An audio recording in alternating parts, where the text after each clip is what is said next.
Let's face it, we all crave appreciation. It feels good to be needed, to know our efforts are valued. But here's the catch.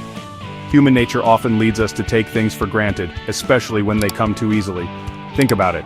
That promotion you worked tirelessly for, it means more than the one handed to you. Why is that? Because we inherently value things we earn, things we fight for. The struggle, the effort, the dedication. These are the ingredients that make success sweeter, possessions more precious, and relationships more meaningful. When we work hard for something, we appreciate its value on a deeper level.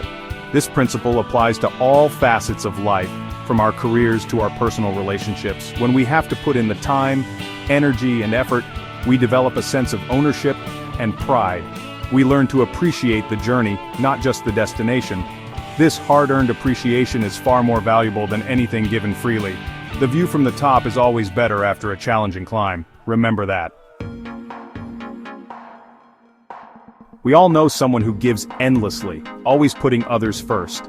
They are the helpers, the fixers, the ones who bend over backwards to make everyone happy. But often, these generous souls find themselves feeling unappreciated and taken advantage of. Why? Because giving too much, too easily, can diminish our value in the eyes of others.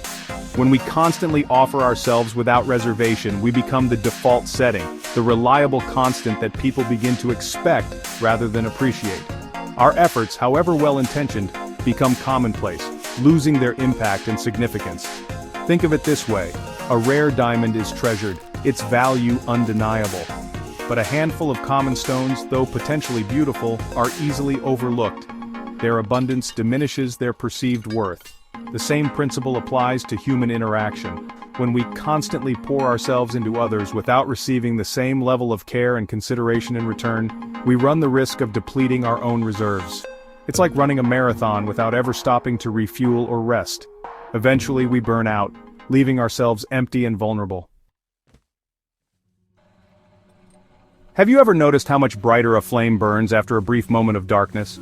The same principle applies to human relationships. Sometimes, the best way to be appreciated is to create a space for people to miss you. This doesn't mean playing games or being manipulative. It's about establishing healthy boundaries and prioritizing your own needs.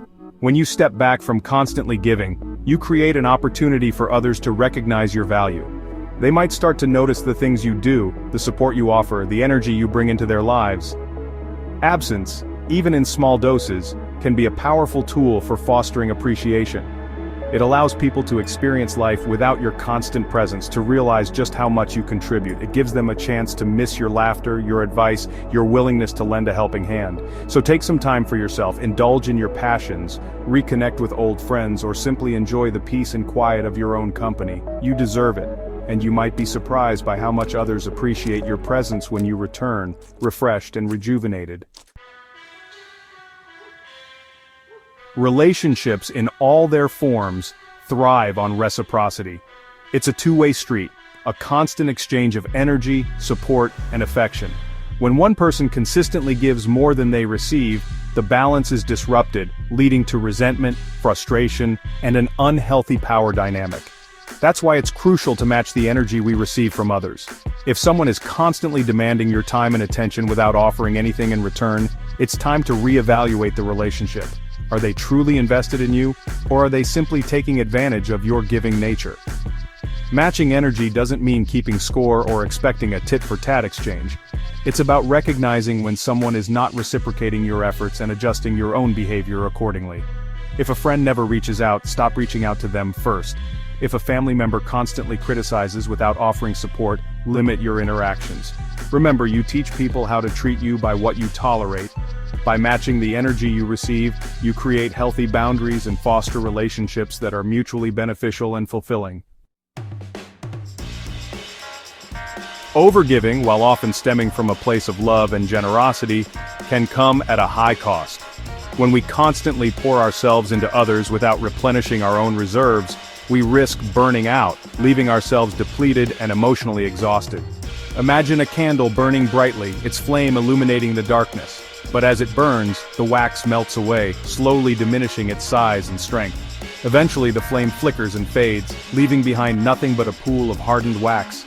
This is what happens when we overgive without prioritizing our own well-being.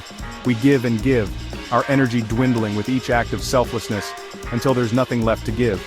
We become a shell of our former selves, our light dimmed by the constant demands of others. It's essential to recognize the signs of overgiving and take steps to protect ourselves from burnout. This means setting boundaries, prioritizing self-care, and learning to say no without guilt or explanation. Remember, you cannot pour from an empty cup. If you find yourself constantly giving more than you receive, it's time for a reality check. You are worthy of love, respect, and appreciation, just as you are.